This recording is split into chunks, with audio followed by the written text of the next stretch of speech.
വിസിമാർക്കെതിരെ നടപടിയുമായി ഗവർണർ ആരിഫ് മുഹമ്മദ് ഖാൻ.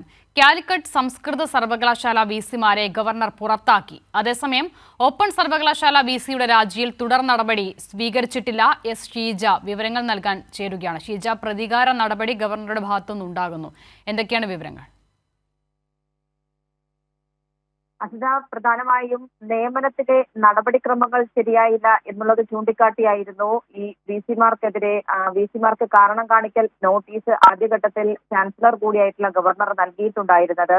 അതിനുശേഷം ചാൻസലറുടെ ഈ നടപടിക്കെതിരെ വിസിമാർ തന്നെ കോടതിയെ സമീപിക്കുകയായിരുന്നു. ഹൈക്കോടതിയാണ് വിസിമാരുടെ ഭാഗം കേൾക്കാതെ ഇതിൽ തുടർ നടപടി പാടില്ല എന്നുള്ള കാര്യം ചാൻസലറോട് പറഞ്ഞത്. അതിന്റെ അടിസ്ഥാനത്തിൽ വിസിമാരുടെ ഹിയറിംഗ് രാജ്ഭവനിൽ നടത്തിയിരുന്നു. ഇപ്പോൾ ഈ ഹിയറിംഗിൽ അവർ നൽകിയ വിശദീകരണം അത് തൃപ്തികരമല്ല എന്ന് കാട്ടിക്കൊണ്ടാണ് നിലവിലിപ്പോൾ കാലിക്കറ്റ് അതോടൊപ്പം തന്നെ സംസ്കൃത സർവകലാശാല വൈസ് ചാൻസലർമാരെ പുറത്താക്കി എന്നുള്ള കാര്യം രാജ്ഭവൻ വ്യക്തമാക്കുന്നത്.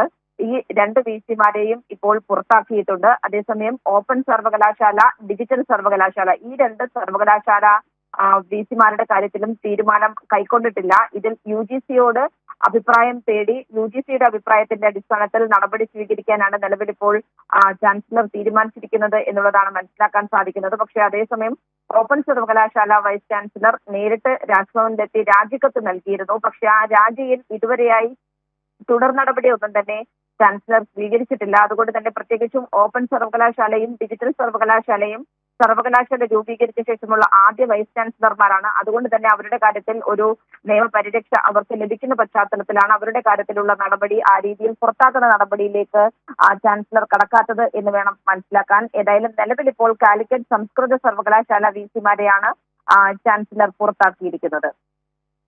ഷീജ, ഈ വിശദീകരണം തൃപ്തികരമല്ല എന്ന രാജ്ഭവന്റെ വാദം അത് എത്രമാത്രം നിലനിൽക്കുന്നതാണ്? ഈ വിഷയത്തിൽ സ്വാഭാവികമായും ഇനി ഇതൊരു നിയമ പോരാട്ടത്തിലേക്ക് പോകാൻ സാധ്യതയുള്ള വിഷയമായി മാറുന്നില്ലേ?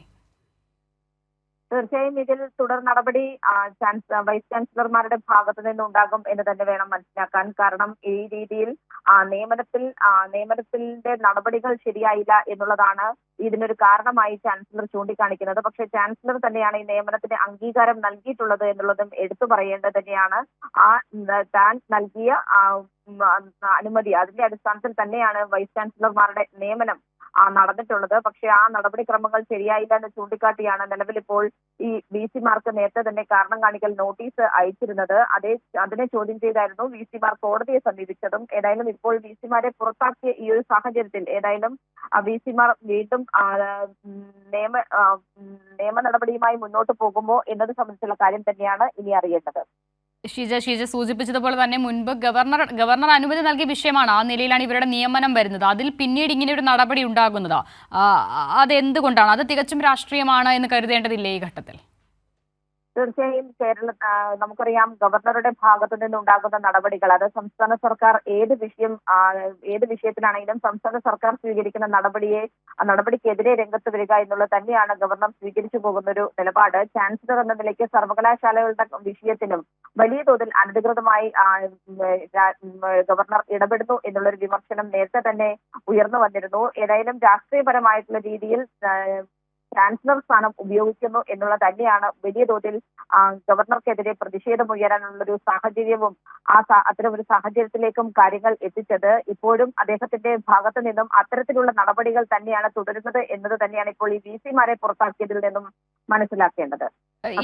ഇവരുടെ നിയമനത്തിൽ ഉൾപ്പെടെ എന്ത് ചട്ടലംഘനമാണ് ഷീജ ഗവർണർ ആരോപിക്കുന്നത്?